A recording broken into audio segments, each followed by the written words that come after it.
Die Geschichte vom Propheten Jona gehört wahrscheinlich zu den bekanntesten des Alten Testaments. Ich vermute, viele, die heute Morgen gekommen sind, kennen die schon aus ihrer Kinderzeit. Das sind ja zwei Szenen im Leben des Jona, die sich ganz besonders intensiv einprägen. Und das eine ist die, von der wir gerade gelesen haben, wo der Jona aus dem Schiff herausgeworfen wird und ein großer Fisch ihn verschluckt. Und er bleibt da 3 Tage im Bauch des Fisches, ehe er wieder an Land gesetzt wird. Die andere Szene, die wahrscheinlich ebenso häufig dargestellt worden ist in der Vergangenheit, das ist dann der Prophet Jona, der dann oberhalb von Ninive sitzt und eine große Pflanze über ihn wächst und die verdorrt und der Prophet Jona wartet vergebens darauf, dass diese Stadt endlich untergeht. Also je nachdem, manche von uns denken schon, dann lieber Jona, da solltest du etwas mehr Mitgefühl mit den Menschen haben. Aber heute Morgen geht es stärker um den Anfang der Geschichte Jonas. Jona übrigens, der Name, der ist ja ein hebräischer Name und der hat auch eine Bedeutung auf Deutsch. Jona heißt nämlich Taube, also die Taube. Da gibt es dann Generationen von Theologen, die sich Gedanken gemacht haben darüber, wieso hieß der Mann Taube? Weil so im Deutschen nennen wir heute Leute selten so. Und die einen haben dann vorgeschlagen, ja, das liegt daran, die Taube, die ist so ein flatterhaftes Wesen. Und auch der Jona, der tut da nicht, was er will und dann mal so und statt strikt geradeaus zu gehen, ist aber auch etwas Interpretation. Lesen wir nicht in der Bibel, dass das der Grund ist, warum die Mutter ihn so genannt hat. Manche sagen dann, ja, das ist die Friedenstaube. Wobei Frieden hat er ja auch nicht gepredigt, er hatte eher Weltuntergang gepredigt, zumindest für Ninive. Und die Idee der Friedenstaube ist dann auch erst eine ganz neumodische. Ja, im Alten Testament kommt die Taube vor als die von der Arche Noah ausfliegt und mit dem Ölzweig zurückkommt. Das war allerdings nicht so sehr ein Friedenszeichen, sondern vielmehr, jetzt ist das Land wieder trocken, jetzt könnt ihr aus der Arche herauskommen. Diese Idee, das als Friedenszeichen zu nehmen, kam erst viele 100 Jahre später. In erster Linie dachten die meisten Juden zur Zeit von Jona bei Taube wahrscheinlich eher an Opfertier. Denn für die Armen war die Taube ein Opfertier. Manche erinnern sich vielleicht auch daran, nachdem Jesus geboren worden ist, gingen Maria und Josef zum Tempel nach Jerusalem und opferten dort 2 Turteltauben. Also auch Tauben gehörten als Opfertiere dazu für die Armen.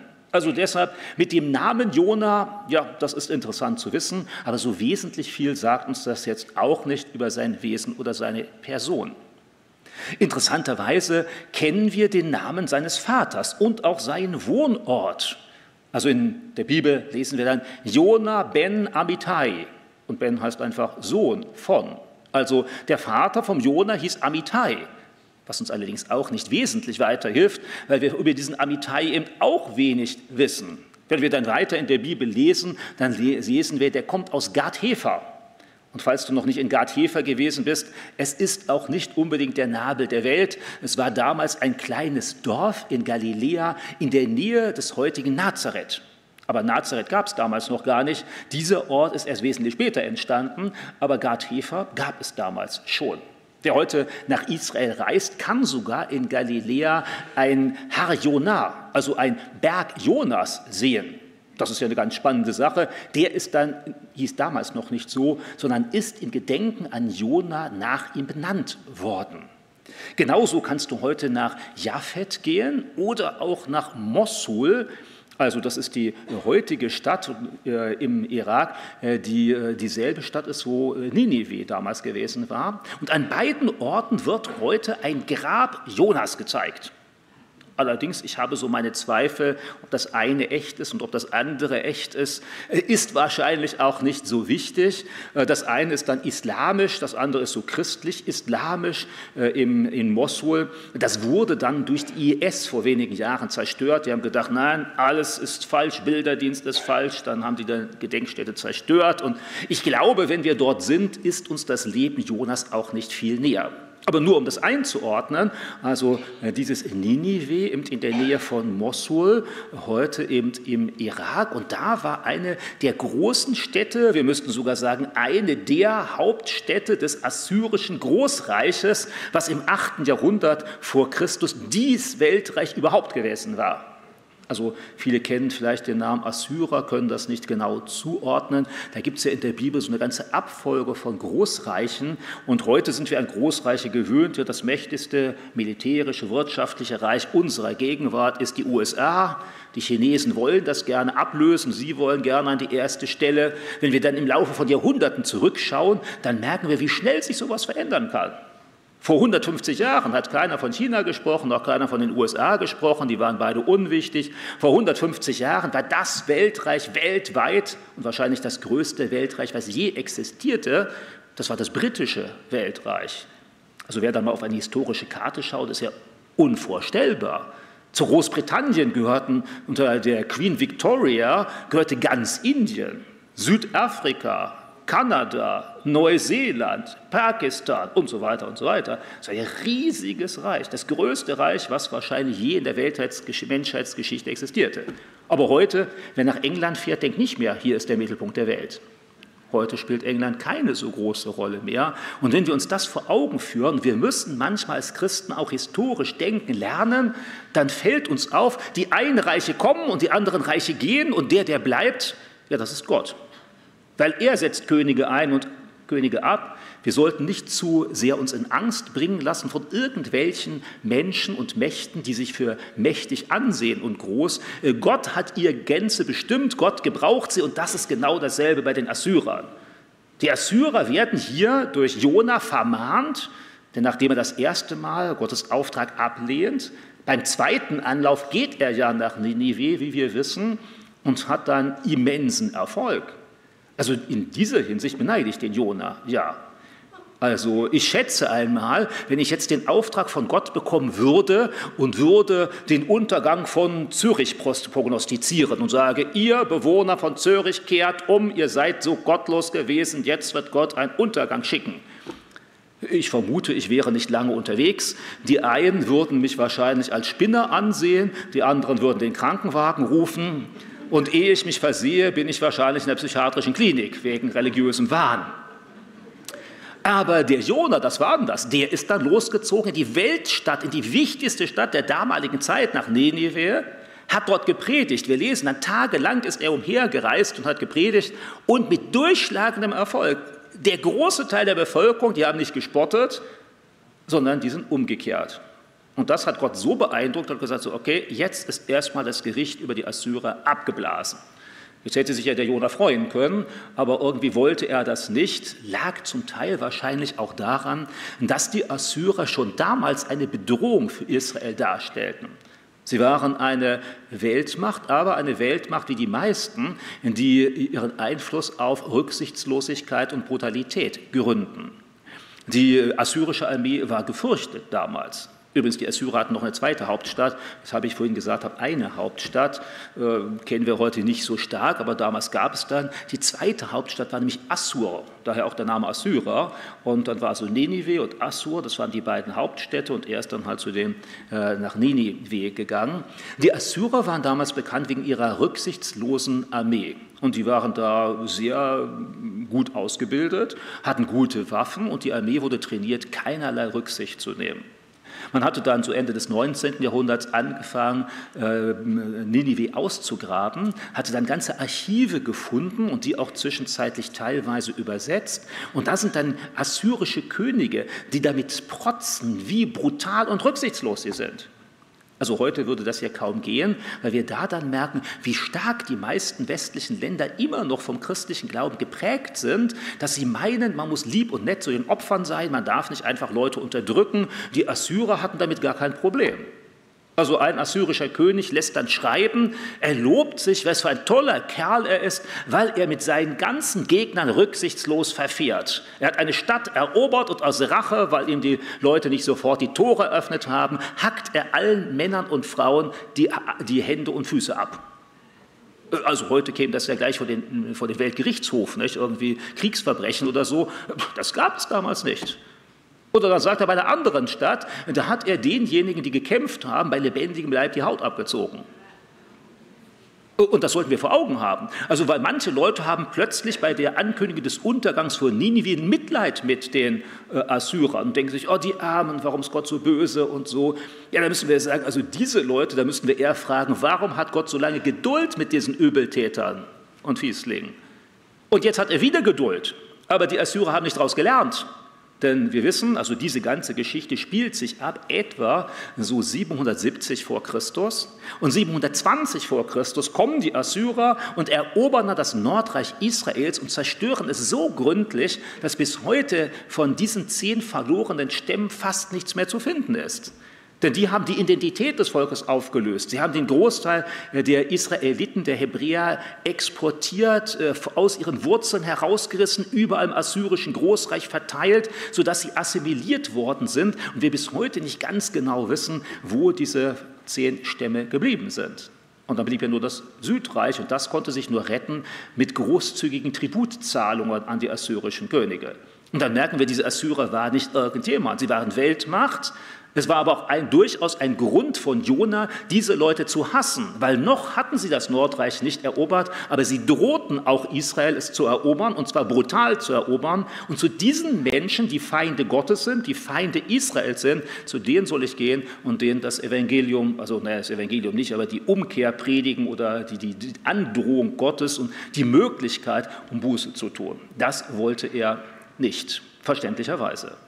Das ist wahrscheinlich der Hintergrund, warum dieser Prophet, der uns nur an einer einzigen weiteren Stelle im Alten Testament genannt ist, also und zwar im 2. Buch Könige Kapitel 14, als Zeitgenosse des Königs Jerobeam, dem Zweiten aus dem Nordreich, und dem prophezeit er im 2. Königebuch, dass Gott ihm den nördlichen Teil Israels geben wird, weil das sei ursprünglich schon von Mose versprochen worden und das soll jetzt erfüllt werden, wobei dieser Jerobeam in der Bibel eben auch nicht allzu besonders frommer auftaucht. Aber das ist die einzige Stelle, die wir noch haben. Sonst wissen wir über den Propheten Jona relativ wenig. Die jüdische Überlieferung erwähnt ihn ab und zu einmal. Allerdings wissen wir nicht ganz genau, wie zuverlässig sie ist. Also so gibt es auch jüdische Rabbiner, die fragen sich ebenso, warum hat Jona den Auftrag Gottes abgelehnt? Also warum ist er nicht gleich losgelaufen? Und eine Antwort, die sich dann im Talmud findet, die sagt, das hat er nicht getan, weil der habe schon vorher von Gott den Auftrag bekommen, zu anderen sündigen Städten zu gehen und da sei dasselbe passiert. Die hätten auch Buße getan und hinterher hätte man ihn dann angeklagt und verspottet als falschen Propheten, weil er ja einen Untergang angekündigt hat, der dann nicht eingetreten ist, weil die Leute umgekehrt sind. Und dann sagt die jüdische Überlieferung, deshalb wollte er nicht nach Ninive, weil er ahnte, dass Gott doch wieder gnädig ist und er wieder dasteht als falscher Prophet und nee, da hatte er keine Lust drauf. Also wie gesagt, in der Bibel lesen wir kein Wort davon, aber das ist dann die Erklärung einiger frommer jüdischer Lehrer. Und ob das ein Grund ist, wir wissen es nicht. Die Bibel schweigt darüber, warum Jona diesen Auftrag ablehnt. Es gibt auch einige eher bibelkritische Theologen, die meinen, Jona hatte eine sehr begrenzte Sicht von Gott und er dachte, Gott ist nur aktiv in Israel und wenn ich Israel verlasse, dann ist da kein Einfluss Gottes mehr, dann bin ich vor Gott geflohen. Wäre allerdings relativ seltsam, denn der Prophet Jona, als er den Leuten auf dem Schiff das sagt hat, dann sagte er, ich glaube an den Gott, der das Meer geschaffen hat und der das Land geschaffen hat. Ja, da drückt er doch gerade aus, dieser Gott ist auch hier auf dem Meer, der ist nicht in Israel geblieben. Also hier ist dann eher so eine bibelkritisch zweifelnde These, die aufgebracht wird, die wir in der Bibel nicht begründet finden. Übrigens eine Sache, die bei Jona finde ich sie immer wieder schön und ihr habt sie vielleicht auch schon gesehen, falls ihr mal nach Israel gereist seid und ihr seid dann nach Jaffa Joppe gekommen, heute eine etwas kleinere Stadt im Süden von Tel Aviv, also südlich davon. Dann möglicherweise seid ihr auch darauf gekommen, da gibt es nämlich so einen, in Jaffa, wenn ihr da durchgeht, so einen Brunnen und an dem Brunnen ist dann so ein Walfisch dargestellt, richtig schön, bunt so ein bisschen. Und der soll erinnern an den Jona, der von dort aus, weil dieses ist einer der ältesten Häfen Israels, der von dort aus in See gestochen ist, um genau in die entgegengesetzte Richtung zu fahren. Ja gut, vom Mittelmeer aus kann man auch nur in die entgegengesetzte Richtung fahren, weil ja Ninive lag im Osten und das Mittelmeer von Israel aus gesehen ist im Westen. Und jetzt fuhr er nach Tarsis, steht da. Und Tarsis haben Archäologen lokalisiert. Das liegt in Spanien, war ein wichtiger Ort, aus dem besonders Edelmetalle Silber verkauft worden war. Wird uns auch im Zusammenhang mit König Salomo genannt, dessen Schiffe nach Tarsis gegangen sind. Und das lag dann noch westlich der Meerenge von Gibraltar. Also sozusagen der westlichste Teil der damals bekannten bewohnten Welt. Und dahin wollte der Jona. Die Schiffe Salomos waren Tarsis und zurück waren sie 3 Jahre unterwegs, sagt uns das 1. Königebuch. 3 Jahre. Das hieß allerdings, die hatten zwischendurch meistens Pause gemacht, weil in dem Herbst, wenn große Stürme im Mittelmeer waren, dann ist man nicht weitergegangen, hat man überwintert und ist dann weitergefahren. Also diese relativ weite Reise, die wollte der Jona unternehmen und weg von seinem eigentlichen Auftragsort. Und heute, wenn du nach Jaffa kommst, erinnert noch dieser dargestellte Brunnen mit dem Fisch an diesen Jona. Wir als Christen erinnern uns natürlich auch daran, dass ja Jona ebenfalls im Neuen Testament irgendwie einen Bezug hat. Also Jaffa ist ja der Ort, wo der Apostel Petrus gewesen war, als er diese Vision hatte, die vom Himmel herunterkommenden unreinen Tiere, die er essen soll. Und dann werden die ersten Heiden Christen, der Cornelius in Caesarea, der dann Boten schickt, das ist ja derselbe Ort, an dem das stattfindet, da wo der Jona in See sticht. Und wenn wir an Jona denken, und dann werden diejenigen, die das Neue Testament gut kennen, ja auch sofort sich daran erinnern, dass Jesus den Menschen sagt, die von ihm gerne Wunder sehen wollen, da sagt er, euch wird kein anderes Wunder geschehen als das Wunder des Propheten Jona. Und dann sagt er, des Menschen Sohn wird 3 Tage im Bauch der Erde sein, so wie Jona 3 Tage im Bauch des Fisches gewesen war. Interessanterweise merken wir hier auch, dass die Geschichte von Jona also nicht irgendetwas Beliebiges, Überflüssiges ist, was wir aus der Bibel streichen könnten, ohne dass Wesentliches verloren geht, sondern dass dieser Geschichte von Jona im Bauch des Fisches auch heilsgeschichtlich gedeutet wird, im Neuen Testament wieder auftaucht, von Gott so eine Art Prophetie ist auf das, was Jesus später geschehen wird, denn immerhin Jesus erwähnt es. Er müsste ja nicht darauf zu sprechen kommen. Und wer heute leugnet, sagt, ja, das ist alles bloß eine Mythologie, das kann ja gar nicht sein, weil niemand kann von einem Fisch verschluckt werden, ohne zu sterben, ja, dann haben wir natürlich ein Problem. Weil wenn diese Geschichte erfunden ist, dann müssten wir sagen, hat Jesus sich hier geirrt. Und wenn Jona nicht im Bauch des Fisches war Jesus dann im Bauch der Erde? Also wenn das eine nicht gilt, gilt das andere. Und dann merken wir, wir können nicht einfach einzelne Teile der Bibel für unecht erklären, wie es uns passt oder wie unser Zweifel uns treibt, sondern das gehört zusammen. Das ist eine große Einheit. Und wer irgendwo anfängt, einen Teil durchzustreichen, ehe du dich versiehst, ist alles in Frage gestellt. Na gut, also dieser Jona aus Galiläa, der von Gott den Auftrag bekommt, nach Ninive zu ziehen, überlegt sich, da will ich nicht hin. Er bucht eine Schiffspassage nach Spanien, besteigt das Schiff und dann sind sie auf dem Meer. Wir wissen nicht ganz genau, wie lange, das wird in der Bibel nicht erwähnt, aber obwohl das Mittelmeer ja mehr oder weniger ein Binnenmeer ist, können es da heftige Stürme geben. Einige Bibelleser erinnern sich dann auch auf Paulus, der Jahrhunderte später über Tage hinweg im Mittelmeer unterwegs ist, in einem Sturm und nicht mehr weiß, wie ihm geschieht. Hier jedenfalls ebenfalls ein heftiger Sturm. Wenn ich die Geschichte lese, dann habe ich den Eindruck, da kommen wir dann wieder parallel mit Jesus. Weil da ist doch ein heftiger Sturm, da steht, die Leute dachten schon, das Schiff sinkt, sie werfen Gepäck über Bord, um zu überleben und Jona unten im Schiff schläft einfach. Ich weiß nicht, ob ihr mal in einem Sturm auf See gewesen seid, und zwar jetzt nicht auf irgendeinem der großen Kreuzfahrtdampfer, die so viele Stabilisatoren haben, dass du das fast gar nicht merkst, wenn da die See ist, sondern in einem kleinen Bötchen, so mal richtig den Wind und Wellen ausgesetzt, da kann einem schon ziemlich übel werden. Also ich könnte mir nicht vorstellen, da ruhig im Bauch des Schiffes zu schlafen. Wenn das da schaukelt und die Leute schreien und das Wasser da rein platscht und so. Allerdings merken wir, ein anderer hat es ja auch geschafft, nicht nur der Jona, nämlich Jesus. Bei Jesus ist ja auch so, dann haben die Jünger schon Angst unterzugehen, aber beim Sturm auf dem See Genezareth und sie schreien, Herr, hilf uns, wir werden sterben. Und dann müssen sie Jesus erstmal wecken. Also frage ich mich auch, wie machen die das? Wie macht der Jona das? Wie hat Jesus da geschlafen? Wir wissen es nicht. Vielleicht war er so müde, erschöpft, vielleicht hat Gott ihm auch einen tiefen Schlaf gegeben. Wobei ich ja sagen muss, diese Seeleute waren ja offensichtlich keine gläubigen Hebräer, keine gläubigen Israeliten, aber irgendwie sind sie mir sympathisch. Wenn ihr das lest, ich hoffe euch auch. Das waren doch richtig nette Kerle, muss man so sagen, die uns, obwohl sie wahrscheinlich keine Gläubigen waren, in mancherlei Hinsicht ein Vorbild sein können. Also ein erstes Vorbild, wo sie sind, ist, das waren keine Atheisten. Das waren gottgläubige Menschen. Und eigentlich lesen wir doch in der Bibel, dass Gott das Wissen über ihn jeden Menschen ins Herz gelegt hat. Jeder weiß, dass es Gott gibt. Und das gilt ja auch für die meisten Menschen in der Schweiz. Nur sie haben es dann nachhaltig verdrängt. Irgendwie hat man es aus der Erinnerung gelöscht. Zum Teil durch die Medien, durch die Erziehung, durch die Schule, durch die Universitäten. Nein, wir kommen ohne Gott genauso aus. Aber im Grunde genommen ist das in den Herzen der Menschen verankert. Und selbst diese Leute, die keine Israeliten waren, die Frage, ob es Gott gibt, war für sie vollkommen klar. Ja, natürlich gibt es Gott. Nur sie kannten den wahren Gott der Bibel nicht. Also beteten sie dann zu ihren Göttern. Aber es waren hier Leute, die waren, wir würden heute sagen, spirituell, irgendwie auf der Suche nach Gott. Darüber hinaus nicht nur das, sie rechneten nicht nur mit der Existenz Gottes, sondern sie rechneten auch mit den Eingriffsmöglichkeiten Gottes.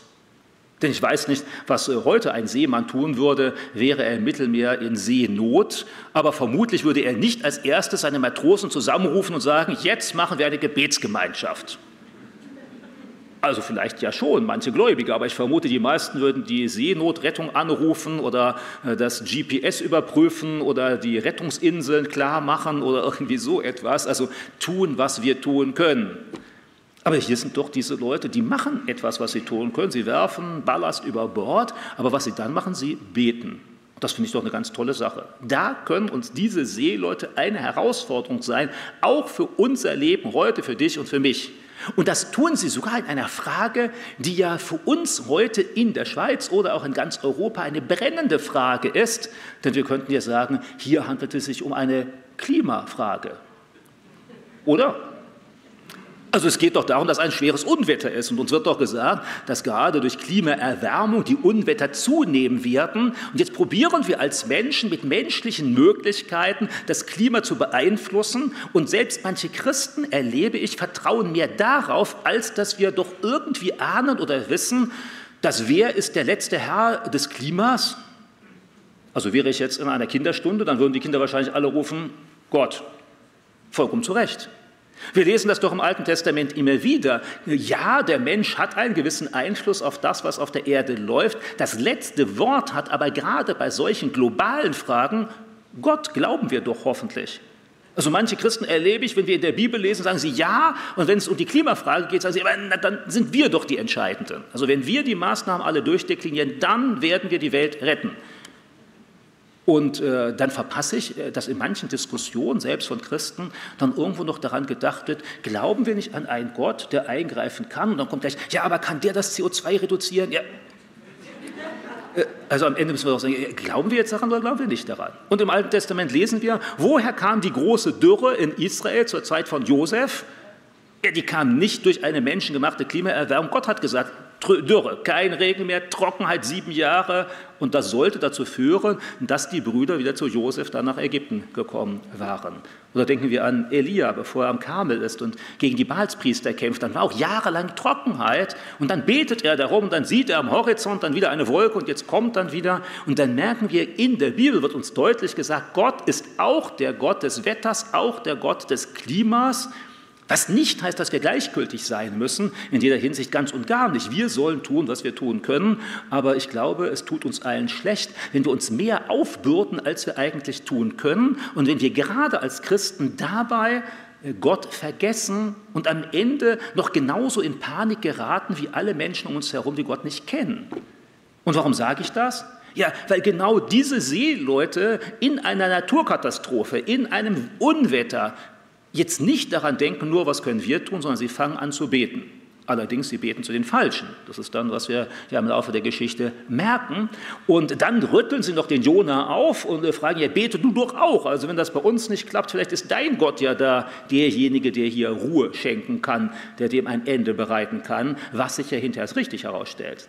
Und der Jona, immerhin, er ist mutig, er versucht sich nicht zu verstecken, er ahnt sofort, woher das Unwetter kommt und er sagt das den Leuten auch Und hier sind die mir wieder sympathisch. Also mir sind sie sympathisch, dass sie an Gott glauben, wenn sie auch noch nicht den richtigen gefunden haben. Sie sind mir sympathisch, dass sie in schweren Notlagen, selbst in Wetterphänomenen, die über ihre Möglichkeiten hinausgehen, sich an Gott wenden wollen mit der Bitte, er muss eingreifen, wo ich nichts tun kann.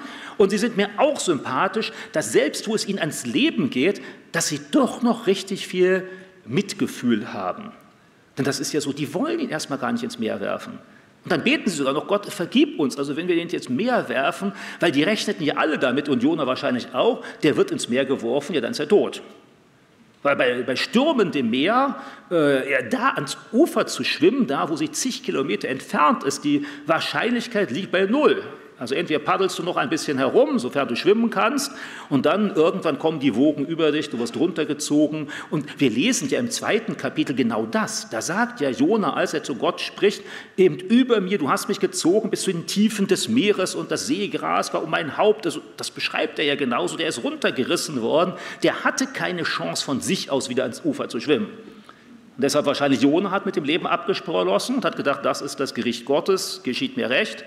Und die Seeleute hatten Mitleid, sie wollten das Leben des Jona retten, aber haben dann letztendlich gesagt, wenn du das sagst und wenn es keine andere Möglichkeit gibt, schweren Herzens, wir werfen dich da ins Meer. Aber es waren keine so rücksichtslosen, gleichgültigen Menschen, sondern Menschen mit Mitgefühl. Sollten wir auch haben, auch Menschen gegenüber, die vielleicht schuldig sind, dass wir nicht nur Hass auf sie entwickeln oder sagen, geschieht ihnen ja recht, sondern dass wir so wie diese Seeleute auch sagen, ja und trotzdem tut es mir leid und trotzdem will ich, dass es auch diesen Menschen gut geht und wir uns dafür engagieren und hoffentlich ist das ja die Motivation, dass wir sie auch auf Jesus hinweisen. Und jetzt der Jona, der schon abgeschlossen hat, der wird dann heruntergezogen und wird von einem Fisch verschluckt. Wir wissen nicht welcher. Also manche sagen, es war ein Wal, möglicherweise, weil der Wal ist so das größte Tier im Meer, das wir kennen. Aber ob es ein Wal war, steht ja in der Bibel nicht. Manchmal komme ich auf den Gedanken, vielleicht war es auch speziell ein von Gott für diesen Fall konstruierter Fisch. Also einen, den es vielleicht nur einmal gibt. Möglicherweise. Manche kommen auch gleich in Zweifel und sagen, ja, das kann ja gar nicht sein. Das ist irgendwie eine Geschichte, die ist ja so unmöglich. Deshalb, das muss eine Fabel sein. Das fand ich dann ganz interessant. Vielleicht kennt einige von euch auch noch den Professor Walter Smith. Der hatte dann mal ein Buch genau über dieses Thema geschrieben und ist dann tatsächlich auf Überlieferungen von Walfängern aus dem 19. Jahrhundert gestoßen, wo dann Walfänger, als sie den Wal harpuniert haben, heruntergerissen worden sind, von einem Pottwal verschluckt worden sind und Stunden später, nachdem das Tier erlegt worden war, aus dem Bauch des Fisches lebendig wieder befreit wurden. Was zumindest uns vor Augen führt, es ist scheinbar möglich, im Bauch eines Wals zu überleben. Wie lange, wissen wir nicht genau, aber zumindest diese Leute sind dokumentiert mit Zeugenaussagen, viele Stunden im Bauch dieses Wals gewesen. Also wenn ich mir das nur vorstelle, also besser stelle ich es mir nicht vor. Also stellt euch vor, überall glitschig, die Magensäure kommt, da schwappt das Wasser damit herum. Wahrscheinlich die Luft ist auch nicht frisch wie auf den Bergen, sondern faulig da im Bauch des Fisches. Und jetzt bist du da 3 Tage. Also wir können ja froh sein, dass er bei psychischer Gesundheit geblieben ist, der Jona, darin. Und er wusste ja nicht, wie es endet, ob er jetzt irgendwann doch verdaut wird dann von dem Fisch oder ob er wieder rauskommt. Und Gott hat den dann so programmiert, dass er ausgespuckt worden ist. Das wusste er nicht. Aber wir sehen durchaus an Beispielen von vor 150 Jahren, es ist theoretisch möglich, es ist wirklich passiert. Was hier in der Bibel steht, wirkt für uns sehr schwer vorstellbar. Und das muss für den Jona, wir würden heute sagen, ein traumatisches Erlebnis gewesen sein, das er lebenslang in Erinnerung behielt. Aber umso mehr hat ihn das hinterher motiviert, als Gott ihm die zweite Chance gegeben hat, das will ich nicht nochmal erleben. Also er hat gelernt aus Erfahrung, nee, so nicht mal, dann gehe ich lieber nach Ninive. Dann predige ich den Leuten lieber, auch wenn ich das so eigentlich nicht vorgehabt habe. Und insofern ist diese Geschichte, gerade die ersten beiden Kapitel des Buches Jona, ist doch auch eine Herausforderung für dich und für mich, nämlich in Hinsicht auf Berufung. Weil das Wesentliche, was hier in den ersten beiden Kapiteln beschrieben steht, ist ja die Berufung Gottes. Ich will dich, Jona, haben, damit du hingehst, um den Assyrern in Ninive das Wort Gottes zu predigen. Und jetzt könnten wir, und manche Christen tun das ja auch, die sagen, ach, ich bin dafür gar nicht geeignet. Und Lust habe ich eigentlich auch nicht. Und das könnte Gott doch viel besser selbst erledigen. Und das könnte er auch. Also Gott könnte einfach mit einer Donnerstimme über Ninive gerufen haben und die Leute sind so erschüttert, dass da schon die Mauern einfallen und dann hätten die vielleicht auch Buße getan. Aber was wir in der Bibel lesen, und wir wissen nicht genau warum, ist es so, dass Gott dich und mich würdigen will und einbauen will und nutzen will als Mitarbeiter, egal ob du dich würdig und fähig fühlst oder nicht. Denn der Chef ist Gott, der entscheidet, nicht du. Und wenn Gott sagt, ich möchte dich an dieser Stelle haben, ist es, wie wir an dem Beispiel von Jona sehen, eine schlechte Idee, einfach zu sagen, das will ich nicht, das kann ich nicht, das ärgert mich auch, ich soll jetzt zu diesen bösen Leuten in meiner Nachbarschaft gehen, ich soll zu meinen Kollegen gehen, die mich mobben und denen was Gutes zu tun oder für die zu beten. Nein, das tue ich gar nicht, genauso wie Jona nicht zu den Feinden Israels gehen wollte, die für ihre Brutalität bekannt waren. Aber am Ende ist nicht die Frage, ob du einen perfekten Plan dafür hast, wo du dich verwirklichen kannst oder wo du meinst, dass Gott deine besonderen Fähigkeiten in besonderer Weise einsetzt, sondern am Ende ist die Frage, bist du offen dafür, dich von Gott berufen zu lassen? Oder bist du rein innerlich oder auch äußerlich dabei, der Berufung Gottes ständig auszuweichen? Ständig dir zu überlegen, wo dein Tarsis ist, in dem du unterwegs bist, statt an den Ort zu gehen, an dem Gott dich berufen hat. Und möglicherweise hast du noch nie danach gefragt. Und dann wäre ja die Herausforderung, dass du auch zu Gott kommst im Gebet und sagst, Gott, wo willst du mich denn haben? Besonders wenn du ein gläubiger Christ bist, solltest du das ja haben, weil wir lesen doch in dem Neuen Testament ganz deutlich, wie zum Beispiel in 1. Korinther 12, dass Gott jedem, der Christ ist, durch den Heiligen Geist Gaben gegeben hat, auch von Natur aus Gaben gegeben hat und diese Gaben verpflichten dazu, sie auch im Reich Gottes einzusetzen. Und die können unterschiedlich sein. Der eine ist musikalisch, der andere kann gut organisieren, der andere kann gut reden, der andere, der ist freundlich und kann Menschen begegnen, diakonisch. Die Gaben Gottes sind ja unterschiedlich und jeder von euch hat Gaben von Gott bekommen. Und die hast du nicht bekommen nur zum Spaß und nur für dich, weil damit auch eine Berufung Gottes verbunden ist, die einzusetzen an der Stelle, wo Gott es will. Und wenn du das bisher zu wenig tust, dann setz dich zu Hause hin und bitte Gott darum, dass er dir deutlich macht, wo hat er dich beschenkt und was kannst du damit machen.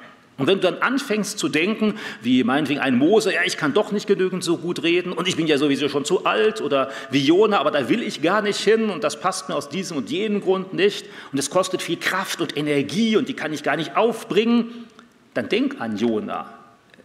Gott will dich nicht einfach laufen lassen, und zwar nicht, weil er böse ist, sondern er will, dass du auch eine Erfüllung im Leben erfährst. Dass du merkst, du tust nicht nur irgendetwas, weil es dir Spaß macht oder du gut rauskommst hinterher, sondern weil du damit von Gott gewürdigt und gebraucht wirst, in seinem Sinne Menschen etwas Gutes zu tun oder Menschen zu erreichen, um sie auf Gott aufmerksam zu machen. Und dazu will er nicht nur einige wenige Mitarbeiter dieser Gemeinde haben, sondern er will euch alle haben. Jeden Einzelnen. Das ist dann nur die Frage, an welcher Stelle. Und dafür kann es durchaus eine Hilfe sein, wenn du dir unsicher bist, dann bete einfach mal eine ganze Woche. Herr Jesus, zeig du mir, wo ist die Stelle, wo du mich gebrauchen willst. Und wenn du ehrlichen Herzen betest, bin ich mir ziemlich sicher, dass das sich am Ende der Woche konkretisieren wird. Dass du meinst, okay, da ist es. Und dann sollst du nicht gleich einschalten, ja, aber diese Arbeit mag ich ja gar nicht. Oder dafür fühle ich mich aber nicht geeignet. Das lässt du einfach alles mal hinten runter. Und in der nächsten Woche betest du dann darum, Herr Jesus, gib du mir die richtige Motivation, dass ich jetzt nicht immer nur Nein sage, dass ich nicht nur sage, nein, das kann ich nicht, sondern gib mir die Motivation, das zu tun. Und du wirst merken, wenn du das ehrlichen Herzens tust, wird Gott das machen. Und wenn dir das immer noch nicht weiterhilft, dann würde ich sagen, such dir in deiner Umgebung 2, 3, 4 Personen, die du gut kennst und die dich gut kennen, und frag die doch mal, was denkst du, wo will Gott mich gebrauchen? Ich habe das mehrfach in meinem Leben getan, immer mit Erfolg, ausnahmslos. Und ganz häufig war es so, also nicht nur eine Person, weil kann sich ja irren, aber wenn hinterher 4 Personen, 5 Personen dasselbe sagen, dann sollst du davon ausgehen, wahrscheinlich redet Gott durch diese Person. Denk auch immer daran, die großen Völkermissionare, Paulus und Barnabas, die sind nicht irgendwo bei einem Wettbewerb dazu gekommen, die sind auch nicht einfach alleine aufgetreten, sagen, ich will gerade mal Missionar werden, sondern wir lesen, dass sie in Antiochien waren und die ganze Gemeinde fastete und betete und dann zeigte ihnen der Heilige Geist, sondert mir aus Paulus und Barnabas zu dem Werk, zu dem ich sie berufen habe. Also es ist genau das, was ich jetzt sage, dass Gott nämlich die Gemeinde, also die anderen benutzt hat, um eine Berufung auszusprechen. Bei Timotheus sehen wir dasselbe. Timotheus und seine Mutter und Großmutter sind bei dem ersten Besuch von Paulus in Lystra zum Glauben gekommen. Und als er das zweite Mal vorbeikommt, da sieht er diesen jungen Mann und dann meldet er sich nicht und sagt, oh, ich will auch gerne mal mit auf Missionsreise. Sondern dann kommt der Paulus, weil Gott es ihm deutlich macht, und der sagt ihm, dem Timotheus, die göttliche Berufung. Und der Timotheus ist bereit mitzumachen. Also deshalb rechne auch damit, dass andere Menschen da sein können, die Gott nachfolgen, die dir helfen zu erkennen, wo dein Platz im Reich Gottes ist und wo du dich einsetzen kannst. Und das kann dir Mut und Kraft geben, dann auch, wenn es mal schwierig wird, daran festzuhalten und nicht gleich aufzugeben. Also wenn du auf der Suche bist nach der Berufung, dann achte darauf, bete selbst, lass dir zeigen, wo deine Möglichkeiten und Begabungen von Gott sind. Frage andere Geschwister, dass sie mit dafür beten und manchmal wird es ihnen klarer als dir selbst und dann sagen sie dir das und dann zieh das in Erwägung und dann mach erste Schritte und denke auch daran, wenn du an den ersten Schritten unterwegs bist, das wird manchmal ein bisschen holprig. Das ist ganz normal.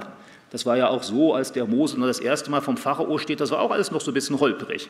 Und am Ende wird das immer klarer, weil er vertraut jetzt Gott darauf, der hat mich gebraucht. Und so wird es auch sein, wenn du deiner Berufung nachgehst, heißt es nicht, dass alles glatt läuft, sondern kann es immer noch Schwierigkeiten geben. Wenn du aber weißt, ich tue es ja für Gott und ich weiß, ich bin jetzt an dem Platz, dann bist du auch in der Lage, diese Schwierigkeiten zu überwinden und da zu bleiben, obwohl die Schwierigkeiten da sind. Und ich glaube, dass es eine der Sachen sind, von denen wir uns alle als Christen danach sehnen und die am meisten erfüllend sein können in deinem und meinem Leben mit Jesus, wenn wir erkennen, wo unsere Berufung im Reich Gottes ist und wenn wir die auch ausleben und dann merken, ich mache nicht gar nichts oder ich mache einfach das, ja, irgendwie weiß ich auch nicht warum, sondern ich mache das an der Stelle, weil ich weiß, Gott will mich hier haben. Das bedeutet natürlich nicht, dass du jetzt alle anderen Aufgaben einfach fallen lässt. Also bisher hast du vielleicht den Ordnerdienst gemacht oder die Begrüßung und dann sagst du, ach Michael, gut, dass du mir das sagst, da habe ich eigentlich gar keine Berufung, also hier Amt zurückgeben. Nein, nein, es gibt ja auch Aufgaben, die haben wir einfach so. Also ich vermute, nicht alle von euch haben auch die Berufung, die Spülmaschine voll zu machen oder die Wäsche aufzuhängen und ihr macht es doch. Also es gibt manche Sachen so im Alltag, wir merken einfach, die Aufgabe ist da und ich habe Hände und Füße, ich kann es tun und also mache ich es. Mit dieser Berufung sind dann so besondere Aufträge verbunden, wo dann so ein Schwerpunkt unserer Tätigkeit liegen kann, neben dem Alltäglichen, was wir natürlich alle erledigen sollen. Und da gibt es keine spezielle Berufung Gottes, sondern wir machen das einfach, weil es in dem Moment dran ist. Und ich hoffe, ihr merkt jetzt, die Geschichte von Jona ist nicht nur irgendwie spannend. Da ist so ein Prophet, der losläuft, der es erstmal gar nicht versteht, der Gott ausweichen will, der mitten auf dem Meer ins Wasser geworfen wird und durch ein Wunder von einem Fisch verschluckt und an Land gebracht wird, der Riesenstadt Ninive von den Assyrern predigt und wahnsinnig erfolgreich ist und nachher dann doch verbittert, weil Gott das Urteil nicht ausfüllt und Gott ihn dann sein Herz verändern muss. Denkt daran, auch diese ungläubigen Menschen sind von Gott geliebt und er will nicht ihren Tod, sondern ihre Umkehr. Das ist ja die eine Ebene, die historische Ebene im 8. Jahrhundert vor Christus. Sondern wir haben darüber hinaus auch noch die Ebene, wo der Jona so modellhaft uns vor Augen gestellt wird. Und gerade deshalb wird das ja bis heute von Juden gelesen und auch von Christen gelesen, weil wir merken, so ein bisschen von Jona kann eben auch in dir und mir stecken. Und das, was Gott mit Jona macht, das will er ja auch mit dir und mir machen. Nicht die Details, aber das große Ganze, wo Gott auch für dich einen Auftrag, eine Berufung hat, mindestens eine. Er hat dich dafür ausgerüstet, wie den Jona ausgerüstet hat. Und trotzdem sind wir manchmal auch wie Jona und weichen dem aus. Irgendwie die Aufgabe zu groß, zu mühsam, wir sind nicht stark genug dafür. Und am Ende ist das ja nicht deine und meine Frage, sondern der bestimmt, der weiß, ob du dafür in der Lage bist oder nicht, sondern dann lass dich von Geschwistern beraten, bitte Gott darum, dir das zu zeigen und dann bring dich ein in deinem Umfeld, in dem du bist und du wirst merken, das ist nicht nur ein Einsatz, der mühsam ist, sondern das ist ein Einsatz, der dich befreit, der dich bereichert, wo du darin glücklich werden kannst, auch wenn du arbeitest und nicht nur, wenn du Pause machst und du wirst merken, dass Gott sich dadurch verherrlicht an anderen Menschen, weil sie durch dich und durch dein Handeln ihn in irgendeiner Weise mehr vor Augen gemalt bekommen und kennenlernen. Und das lohnt sich allemal und deshalb in der nächsten Woche denk an Jona und denk auch daran, wo ist dein Platz im Reich Gottes. Wenn du ihn hast, sei ihm dankbar und nimm Kraft von Gottes weiter auszuführen. Wenn du es noch nicht weißt, bitte darum, rede mit Menschen, die dir weiterhelfen können, diesen Platz zu finden, und dann füll ihn aus und setz dich mit Begeisterung ein, dass andere Menschen auch merken, die Frage mit Jesus ist nicht nur eine Frage der ewigen Seligkeit, sondern das ist auch eine Frage unseres Lebens im Hier und Jetzt in unserem Alltag. Ich möchte an der Stelle gerne noch mit euch beten und Gott darum bitten, das Gehörte auch zu gebrauchen in unserem Leben. Vater im Himmel, vielen Dank dafür, dass du uns so eine reichhaltige Palette von Beispielen von Menschen im Alten und Neuen Testament vor Augen führst, von denen wir immer wieder merken, da steckt etwas von Weisheit drin, die auch uns heute gilt. Danke, dass du so viel Geduld gehabt hast mit dem Jona, der so widerstrebend gewesen war, dir so ungehorsam war und du ihn trotzdem nicht einfach hast laufen lassen, sondern ihm nachgegangen bist. Danke für deine für mich unvorstellbare Gnade, dass du den Assyrern vergeben hast und ihnen nochmal eine Chance gegeben hast, obwohl sie so üble Typen waren.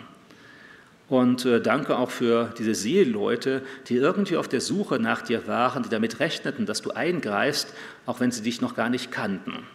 Ich möchte dich bitten, für uns alle, für diejenigen, die heute Morgen da sind, dass du uns deutlich zeigst, jedem Einzelnen von uns, wo ist der Platz, an dem du uns gebrauchen willst, für den du uns vorbereitet hast, wo du uns begabt hast, befähigt hast, wo du uns einsetzen willst. Ich möchte dich bitten für diejenigen, die ihren Platz gefunden haben, dass du ihnen immer wieder Mut gibst, auch wenn es manchmal mühsam ist, wenn sie entmutigt werden, dass sie neue Freude gewinnen und dann weitermachen. Ich möchte dich bitten für diejenigen, die einfach unsicher sind, die irgendwie schon sich für dich einsetzen wollen, aber nicht wissen, wo und wie. Mach du es ihnen deutlich, zeige du ihnen, wo ihre Möglichkeiten sind, gib du ihnen Gesprächsmöglichkeiten mit anderen, die ihnen deutlich machen können, ob das stimmt oder ob es nur leere Wunschträume sind, sodass wir alle unseren Platz finden, an dem du uns haben möchtest, hier auf der Erde, solange wir leben und solange wir Kraft haben und atmen, dass wir, wenn wir einmal bei dir sind, sagen können, ja, wir haben die Zeit hier genutzt, wir haben sie nicht verschwendet und vertan, sondern die Chancen, die Möglichkeiten, die Zeit und die Kraft, die du uns gegeben hast, ist an der richtigen Stelle eingesetzt worden. Ich möchte dich bitten, dass durch das, was wir machen, viele Menschen erreicht werden und deine Größe kennenlernen, etwas von deiner Liebe, von deiner Vergebungsbereitschaft, von deiner Weisheit kennenlernen, durch das, was wir tun und durch das, wo du uns dazu gebrauchen willst. Amen.